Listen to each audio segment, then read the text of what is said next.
I travel a lot and collect the scariest, creepiest, mystical, and strangest stories from people's lives. Every new episode I record in my journal of horrors. Welcome to the world of events that exist every day around you, but you don't even suspect.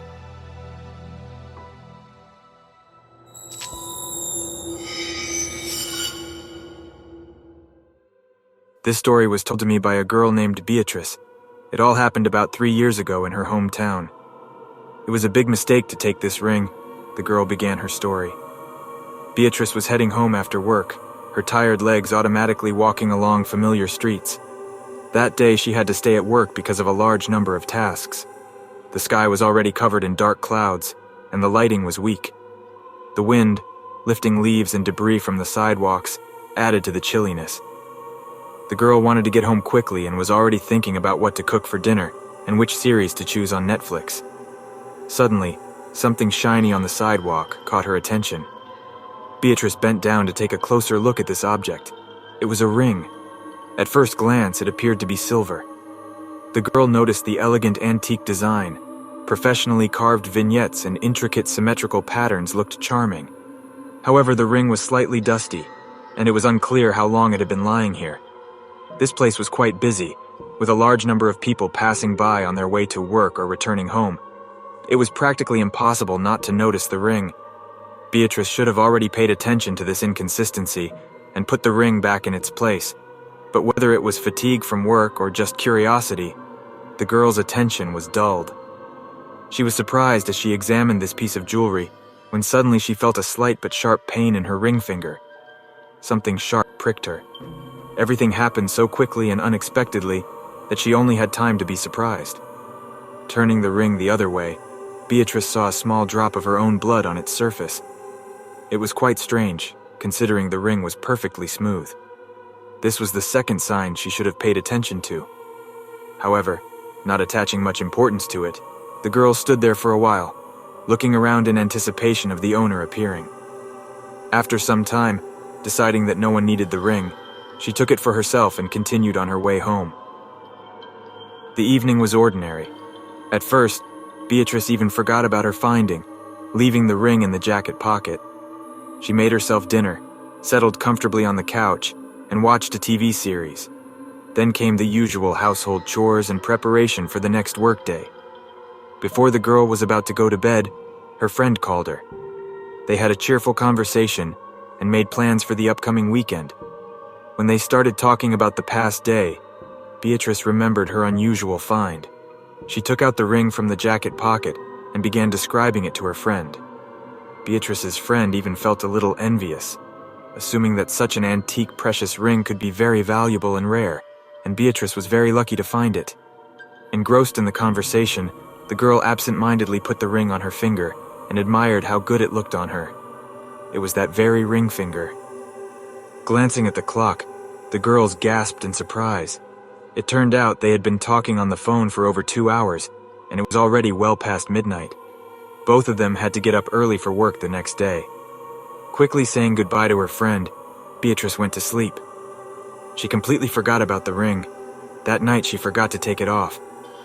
The girl woke up to a strange sound, as if something had fallen in the kitchen. Beatrice, slightly worried, crossed the threshold of her bedroom and headed there.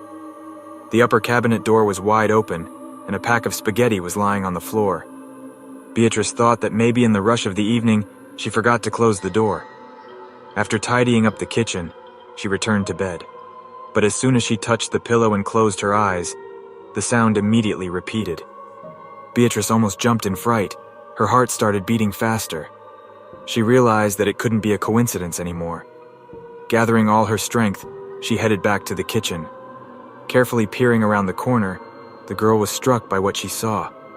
Absolutely all the cabinet doors were open, but the kitchen was empty. Trying to move as silently as possible, she quickly closed all the doors and almost ran back to her bedroom. The first thought was to call the police, but what would she say? Open doors? Flying spaghetti? No, that would sound foolish.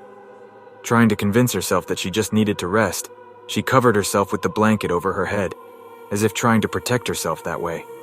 Beatrice lay there, breathing heavily, trembling slightly with fear. Her hands and feet had become icy cold. Suddenly, she heard a meowing sound. A cat? That can't be, the girl thought. She didn't have any pets. Peeking out from under the blanket, she saw a large black cat standing in the dim moonlight. The cat stared menacingly at the girl. It was terrifying. All the windows and doors were closed, and there was no way for this creature to have gotten in. Beatrice covered herself with the blanket again, shaking. She didn't know what to do. In a panic, she started reciting a prayer. Her lips moved spasmodically as she tried to remember the words. The cat began to hiss and almost growl. It let out a wild meow and howl. The eerie sounds emitted by the animal filled the room with a gloomy echo, intensifying Beatrice's terror. She felt the creature jump onto her bed. The cat slowly moved from her feet towards her head. Beatrice could feel its paws through the blanket. The creature continued to scream, hiss, and loudly meow. But the girl knew she must never stick out any part of her body.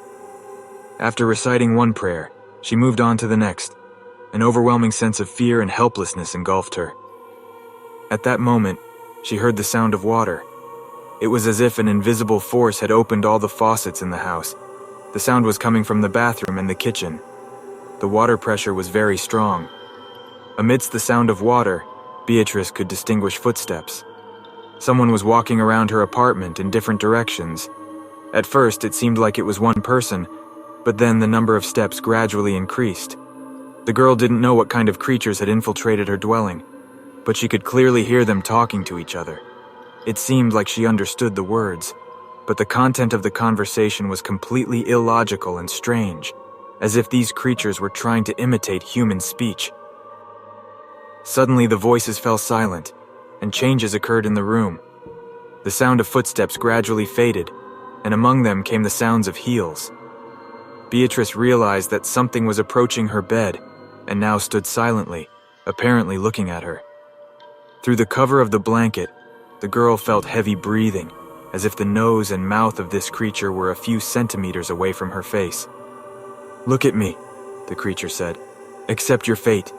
You took the ring. Now you must give up your soul." Beatrice was in a panic.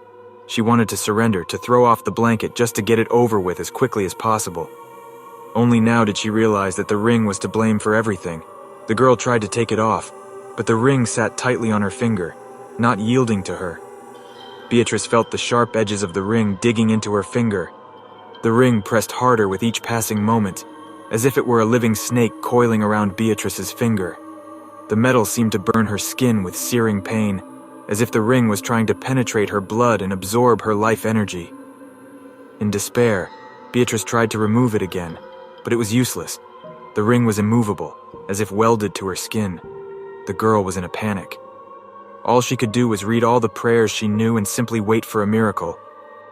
The creatures frightened and provoked her. They grabbed her legs, whispered horrifying voices near her head, slammed doors and smashed dishes in the kitchen.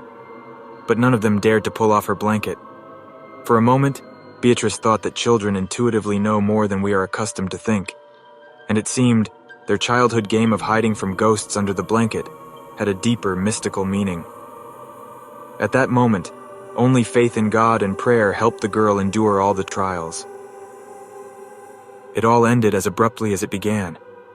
At first, Beatrice didn't even realize that she no longer heard the noise of the creatures or the sound of running water. Silence pierced her consciousness. Despite this, the girl lay still for a long time, afraid to move. She was afraid that these ghosts were just lurking and waiting for her to make a mistake. But then the alarm clock rang. Beatrice realized that morning had long since come, and in the light of the sun, these creatures no longer had power over her. Getting out from under the blanket, the girl was horrified when she saw her hand and the finger with the ring. The finger was dark blue, swollen, and terribly painful. Beatrice immediately went to the hospital. The doctor who examined her was shocked. When he examined the girl's hand, he couldn't believe his eyes. The ring had grown into Beatrice's finger, but that was impossible.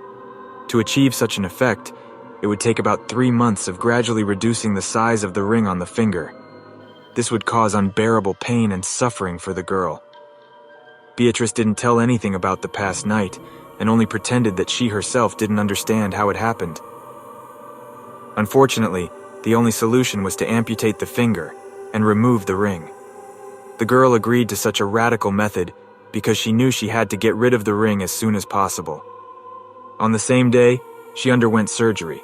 Fortunately, medicine allows literal miracles, and Beatrice's finger was able to be sewn back on. Much time was spent on rehabilitation after this incident, both physical and emotional. The girl threw the ring into the river and now goes to church every Sunday. According to her, it was the most horrible and inexplicable thing that happened to her in her life. It was a big mistake to take that ring, Beatrice concluded, showing me a large scar around her ring finger.